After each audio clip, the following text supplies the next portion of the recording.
Welcome back to All This Math. This is Professor Parker, and this video might take a minute. I mean, not a minute, but it might take like 25, 30 minutes, especially, how I do. I like to give thorough explanations for everything that I'm doing, right? And we're going to do a word problem, but this word problem requires a lot of steps, all right? So just brace yourself, all right? Hopefully you're taking notes. You got some paper, you got a pen or a pencil. I know everybody says use pencil to do math. I never really like using pencils. I don't like that scratchy noise on my paper. I don't like all that. I like pens. I like a nice smooth pen. But anyway, let's read the problem. All right. The problem says Barbara, some lady named Barbara. Barbara drives between Miami, Florida and West Palm Beach, Florida. All right. So whenever you do a word problem, try to visualize what's going on. You can even take out the main character in the word problem and insert yourself into the word problem. Imagine it's you. Imagine it's you driving between Miami, Florida and West Palm Beach, Florida. She drives 60 miles in clear weather and then encounters a thunderstorm for the last 10 miles. So she drives 60 miles in clear weather and then encounters a thunderstorm for the last 10 miles of her trip. She drives 21 miles per hour slower through the thunderstorm, because that makes sense, right? Because if anybody ever drove before, when it started raining, pouring down real hard, you slow down because you can't see as well, right? You don't want to be speeding when you can't see. Might cause an accident.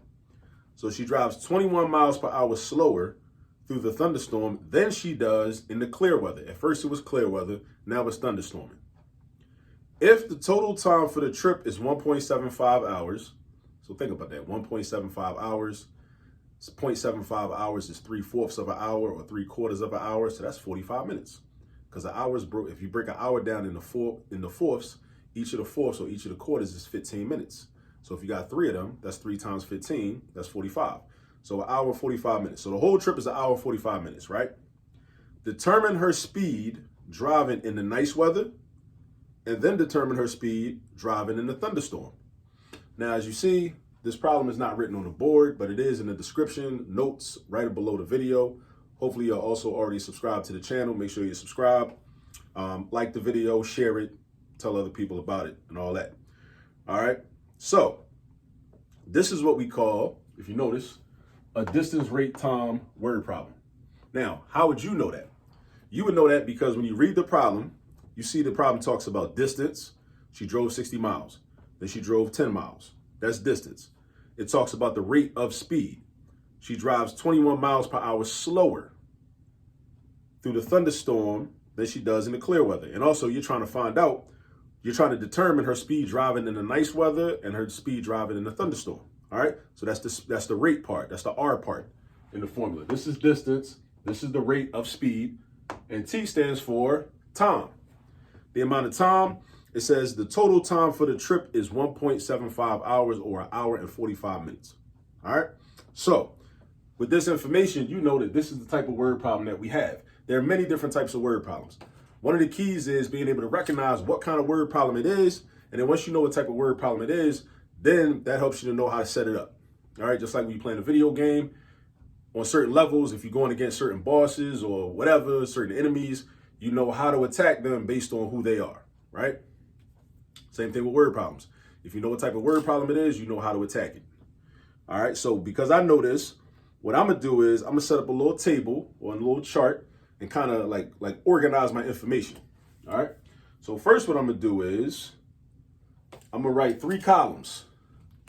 I'm going to follow this formula for my 3 columns. My first column is for distance. My second column is for the rate. And my third column is for the time. So DRT.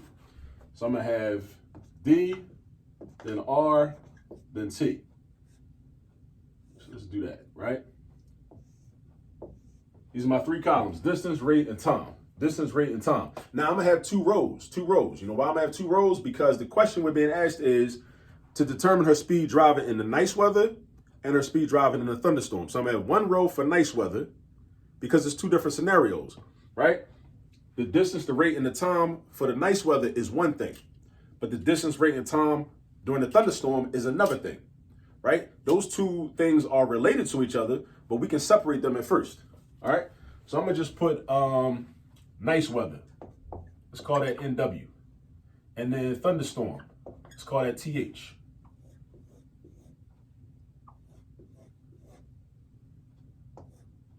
Now we got our chart. All right, so now we got our chart. So again, what's happening is when you encounter a distance, rate, time, word problem, set up a chart like this: distance, rate, and time. And with some of the problems are a little more, some are a little more simpler than others. So you might not need a chart, but it's still helpful to use a chart. This problem is a little more complex, so you want to use a chart. All right. So, oh, hold on a second. One more column. There we go. There we go. So I got my distance, I got my rate of speed, and I got my time. My distance, my rate of speed, and my time. And notice how I'm following the variables as they are in the formula. All right. So when it's nice weather, what's the distance? How far did she drive when it was nice weather, right? So this is like the reading comprehension part. We ain't even really getting into the math yet. We got to do the reading comprehension first. Like I always tell my students, you got to read first before you do math, all right? That's why we shouldn't be talking about, people being either a reading person or a math person, because that creates a lot of confusion, because then when it comes time to do a math word problem, people get stuck because they're like, oh, I'm not supposed to be reading in math because I read and reading and I do math and math. Right? Math is all numbers. Math is not all numbers. With math, you have to be able to read and comprehend, and then you do the math. So you got to do both. All right. So the distance that she drove in the nice weather was 60 miles. All right. So we're going to put a 60 right there. What was her rate of speed? We don't know. We have no idea. We do not know her rate of speed. Right? It says that, well, it does say that she drove 21 miles per hour slower when it was a thunderstorm and that rain started coming down. She drove 21 miles per hour slower. But when it was clear weather out, we have no idea. So we're going to call that X. Now, time, we don't know the time either. Because you know why? Because we know the total time. The total time is 1.75, right? The total time is 1.75. So what I'm going to do temporarily is I'm going to just put a question mark. I'm not going to pick a variable and put it there. I'm not going to do that. I'm going to just put a question mark there, right? I'm going to talk about that in a moment. Now, the thunderstorm scenario. When it's a thunderstorm, what distance did she drive in the thunderstorm? It says for the last 10 miles, well, she encountered a thunderstorm for the last 10 miles. So D is 10. Now, the rate of speed. The rate of speed, we also don't know the exact rate of speed, but what we do know is compared to the speed she was driving when it was nice weather, we know she was driving 21 miles per hour slower. So if she was driving 21 miles per hour slower, that means that whatever the speed was when it was nice weather, if she was going slower, to figure that out, we can represent that with an expression. You subtract 21. Subtract 21 from however fast she was driving when it was nice weather. All right? So if she was driving this fast when it was nice weather, and then she's driving 21 miles per hour slower, you subtract 21 from that number. We don't know the number, but we know it's a variable. So we're going to represent it by saying X minus 21. So we got X take away 21. All right, now the amount of time, we don't know that either, because we know the total amount of time was 1.75 hours. All right, now, this is what we're going to do. Now, distance is equal to rate times time, right? But what we're trying to do is, so this is what we want to do. We don't know the individual times or the individual length of time for her driving in the nice weather and her driving under the thunderstorm, but we know the total, right? So we want to create an equation that is equal to the total amount of time. Again, we want to create an equation that is equal to the total amount of time, which is 1.75, right? But we first got to reconfigure the formula to set it equal to time. So this is what we do. And this is called a literal equation. So D equals RT. And if I want to know what T is equal to, all I got to do is isolate T by itself on the right-hand side. And the way I do it is the same way I would do it as if it was numbers there. Even though it's letters, we do the same rules, right? So we're going to get rid of the R by doing division. So we divide by R on both sides. So, Maya, ancient Kemet, balance and all that. Balance, if I divide by R on the right, I also divide by R on the left. So we got D over R, which is equal to T. So that's the formula we're going to use. We're going to use this formula right here. D over R equals T. Let me draw a box around that, because this is very important. We're going to use D over R equals T. Now, for D over R equals T, right? And I guess I could have put this in the chart, but you know, I've already used up this space. So for D over R equals T, I'm gonna find the time. So this is equal to the time, right?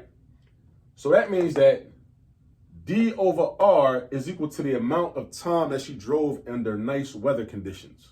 Again, if D over R equals T, then that means that this distance divided by this rate of speed is equal to the amount of time she drove under nice weather conditions. And this distance, right, divided by this rate of speed, even though we got variables, right, the relationships don't change. Just because we got variables, the relationships are still the same, right? It's still D over R equals T. So 10 miles divided by this rate of speed is equal to the amount of time she drove in the thunderstorm. So that means that these two together will add up to the total amount of time, which was 1.75 hours. So this is what our equation is going to look like. Watch this. It's going to be D over R for this, nice weather, plus, because the total amount of time, we see the word total, that implies addition. But what are we adding together? We're adding together the two amounts of time. What are the amounts of time equal to? The amount of time for nice weather is equal to 60 divided by X. The amount of time for the thunderstorm is equal to 10 divided by X minus 21. Now, if that's confusing, just go back to here. This is the proof of that. D over R is equal to T. Distance divided by the rate of speed is equal to the time. But except here, this problem is a little funky because in this problem, we got two separate times. Normally, we just had one time because we was doing one thing for one amount of time. But in this problem, we was doing two different things. You was driving when it was nice out, right? For like an hour, 60 minutes. No, not 60 minutes, 60 miles. She was driving for 60 miles when it was nice out. Then it started raining all crazy, right? Then she drove 10 miles when it was raining, but it was different conditions, right? But what we can do is, using algebra, we could take the amount of time, we could take distance divided by rate of speed during the nice weather and then add that, because again, the word total is used for the total amount of time, 1.75 hours, right? We can add that to the amount of time, which is equal to distance divided by rate of speed for the thunderstorm. We can put them two together and they're going to be equal to 1.75, right? And if it was three different things that happened, you know, let's say, you know, the sun came back out and she drove another 20 miles. We would add that into the mix. And then that would be equal to the total amount of time if it was more than 1.75 hours, and so on and so forth. So just understand that concept. So this is what our equation is going to look like. D over R for the nice weather plus D over R for the thunderstorm is equal to 1.75. So look, we got 60. Nah, I need a new marker. I need a new marker, because that ain't going to work. Oh, this ain't good neither. All right, so hold up. I just grabbed some fresh expos.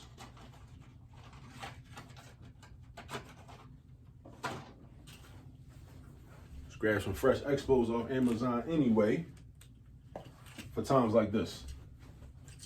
Right? So I got 60. Oh, I like that. All right, so we got D over R, 60 over X, plus the thunderstorm time.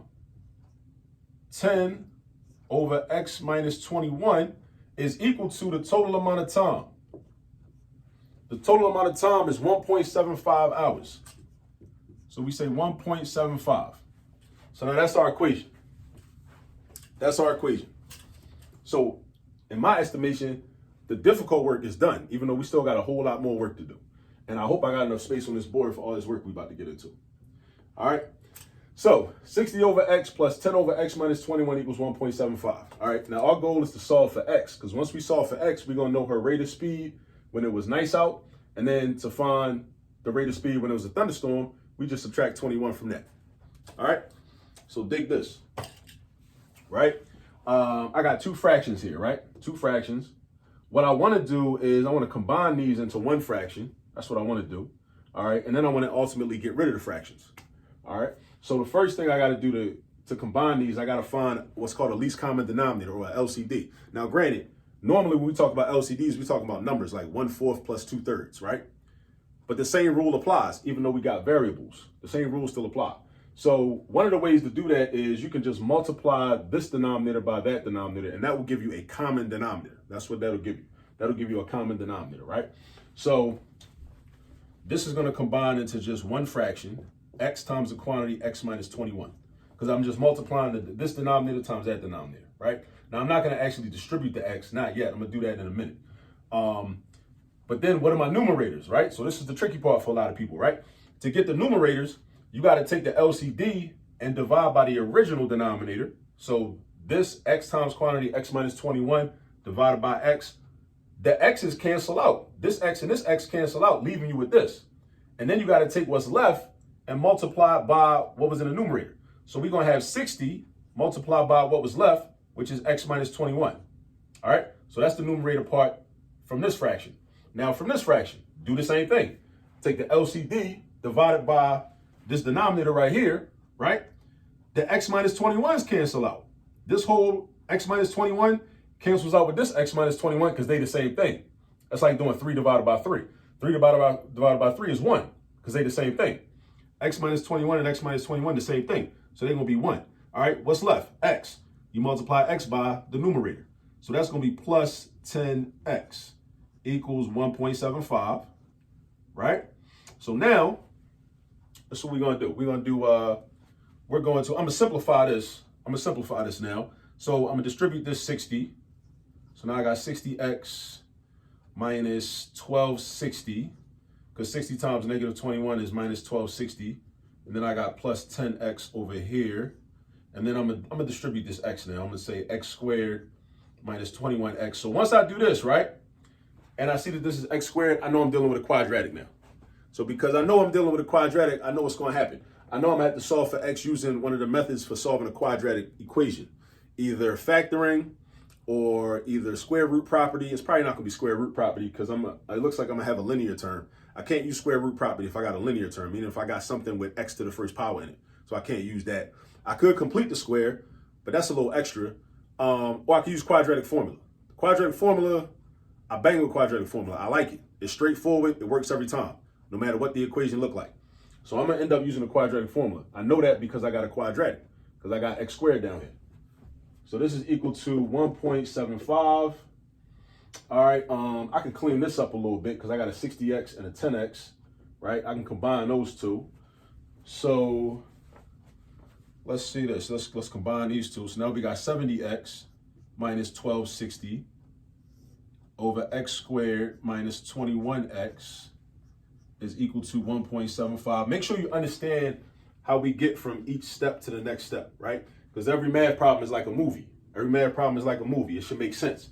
Everything should make sense. Like, how did this happen? And then how do we get from this scene to the next scene? It shouldn't be like one of them, your math problems should not be like one of them bootleg Tubi movies you see on Tubi. It shouldn't be like that, right? Where it just be, anything just be happening. And you'd be like, well, how did this happen? Where'd that person come from? Like, you should understand how we get from this step to this step, and from this step to this step, and from this step to this step. All right, and if you're sitting in class, if you're ever sitting in class and you don't understand how your professor or your teacher got from this step to the next step, do yourself a favor. Matter of fact, do the rest of the class a favor. Raise your hand, because most people are scared to raise their hand in math class, right? So be the brave person that's going to raise their hand and ask the question, all right? Because a lot of other people probably got the same question anyway, so don't be embarrassed, all right? So now I got a fraction over here. I got a rational number over here. It's not a whole number. It's not an integer, but it's a number. You know, it's no variable in it. But meaning this is a proportion, basically. I could treat this like a proportion. I could imagine that this is 1.75 over 1. Now, why do I do that? Just to make it look like a proportion. Why did I put a 1 underneath? That's why. Just to make, if this is a fraction and this is a fraction, now it looks like a proportion. How do I get rid of the fraction now? I cross multiply. Remember, like Malcolm X. I multiply in an X formation, right? Malcolm X multiplying an X formation, right? So that's what I'm gonna do. So I'm gonna multiply this 1.75 by the denominator over here, and I'm gonna go up here. I'm gonna have 1.75 times x squared minus 21x. And then I'm gonna have 70x minus 1260 times 1. So that's just 70x minus 1260, right? So again, understand how we got from this step to this step. we cross multiplied in an X formation, like Malcolm X, right? 70X minus 1260 times 1, that's where this came from. And each of the products from your diagonal multiplication should be written on one side of the equal sign.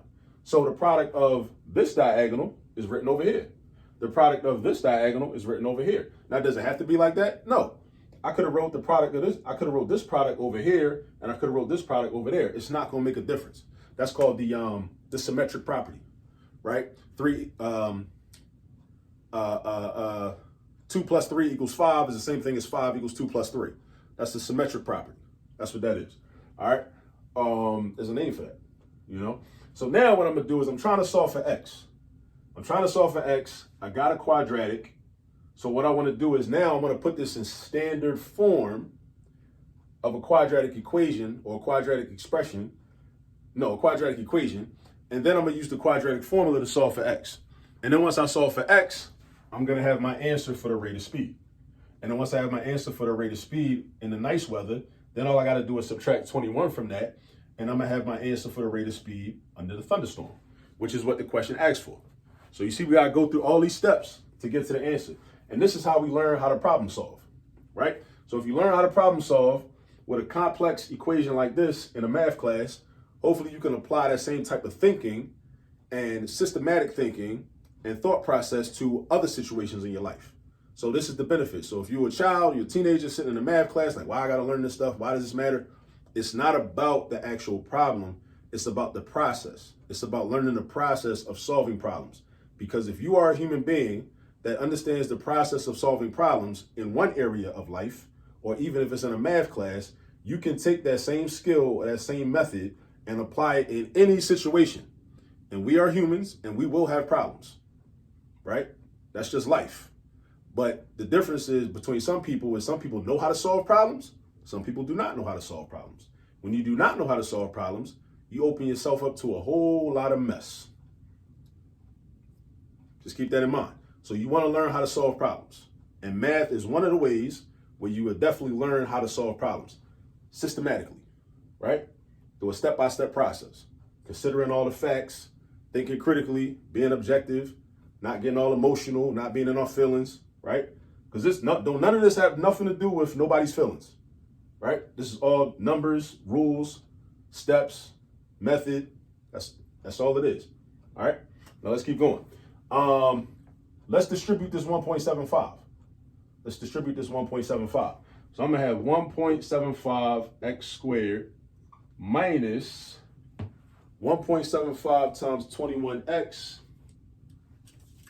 Let me grab my notes real quick, because unfortunately, I do not know how to multiply 1.75 by 21. I mean, I could figure it out, but for the sake of time, I'm going to just check my notes.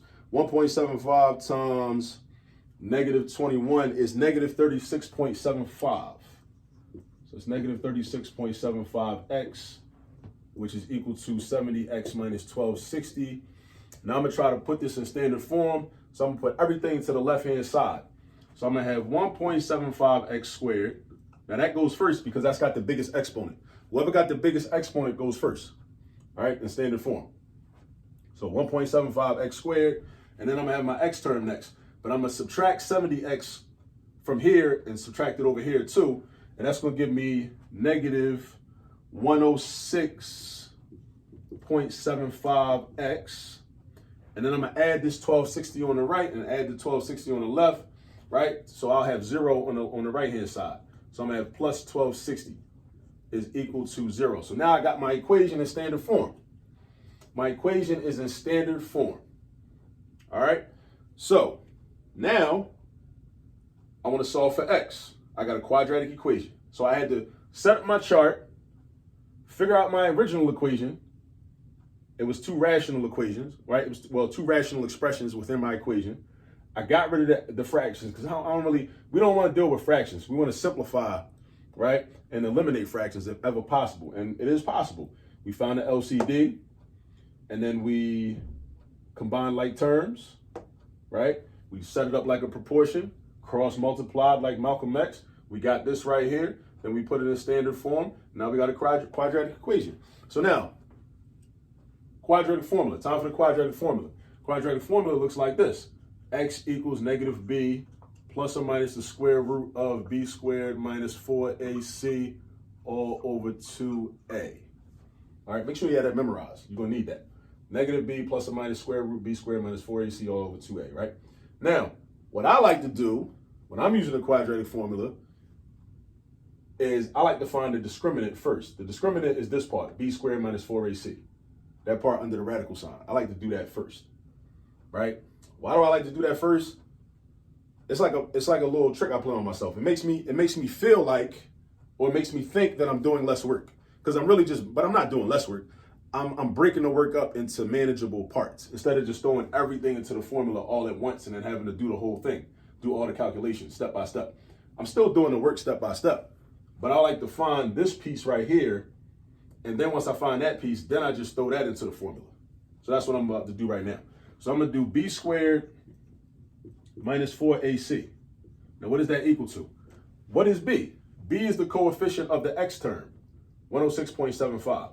What is a? A is the coefficient of the x squared term, or the lead coefficient, 1.75. What is c? C is the constant. All right, memorize that. Always know what a is. A is the lead coefficient. And notice this, they go in alphabetical order. If your equation is in standard form, then the coefficients and the constant go in alphabetical order. That's A, that's B, that's C. That's why it's helpful to put the equation in standard form. If you don't put it in standard form, then, you can still figure out what A, B, and C is, but, you got to know it. All right, so I'm going to replace B with negative 106.75 squared. Then my minus sign, then my 4, then my A is 1.75, then my C is 1260, right? Then I go to the calculator, and negative 106.75 squared is 11,395.5625. And then I guess I'll write it. 11,393. No. 11,395.5625. And then we got minus 8,820. So 11,395.5625 minus 8,820. You subtract, you end up with 2,575.5625. Right? That's my discriminant. All right. Now it's a positive number. The discriminant gives us some information, right? It's a positive number, so that means I'm gonna have two real number solutions. All right, two real number solutions. But we only want one solution, so we're gonna have to figure out which one does not apply here. And we're gonna get to that in a minute. So now I take this number and I plug it into the rest of the equation. So I'm gonna have x, and I hope I don't run out of space, equals negative b, which is negative 106.75. Don't forget, it's already got a negative, so you need two negative signs. Plus or minus the square root of, and see now, I don't gotta put all them numbers in there because I already did that math. So now I just put this number in there, 2,575.5625, right? And then that's all over 2 times A, and A is still 1.75. A is still 1.75. So now I do this math, I get, and I'm gonna go up here. All right, I'm up here with it now. Now I'm up here, follow me. Now I'm gonna have 106.75 plus or minus, the square root of this number is 50.75. So we're getting close, right? And 2 times 1.75, that's like 2 times $1.75. I can do that mentally. 2 times $1 is $2. 2 times 75 cents is $1.50. $2 plus $1.50 is $3.50. So that's 3.5. So my denominator is 3.5. All right, so now this is a plus or minus sign. So that means I'm gonna have two answers. And this is how I do my thing when I got my two answers. So 106.75 plus 50.75 divided by 3.5 is 45, right? That's one of my solutions, right? Algebraically, that's one of my solutions. Again, 106.75 plus 50.75, then divide that sum by 3.5, you get 45, all right? Now, the plus or minus sign means that you got to do this twice. You got to do it with addition, then you got to do it with subtraction. So now, 106.75 minus 50.75, then you take that difference and divide by 3.5, you get 16. We trying to find x. But we got two answers, though. So here's the question. Which one of those is right? Which one of those? How fast was Barbara driving? How fast was she driving when the weather was nice? Was she going 45 miles an hour or was she going 16 miles an hour? How fast was she going? Right? Well, let's think about this for a minute.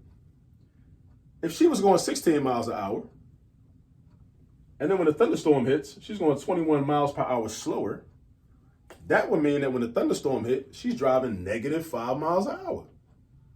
Ask yourself, is that possible? Is it possible to drive -5 miles an hour? That's not possible. It's not possible to drive a negative amount. Like if she was going 0 miles an hour, she wouldn't be moving. She'd be one of the people that pulled over to the side of the highway, you know, to try to avoid the rain, which is smart, you know, especially if your windshield wipers ain't working too good. You know, or like the people that pull over under the overpass, you know, so they stay dry. You know what I mean?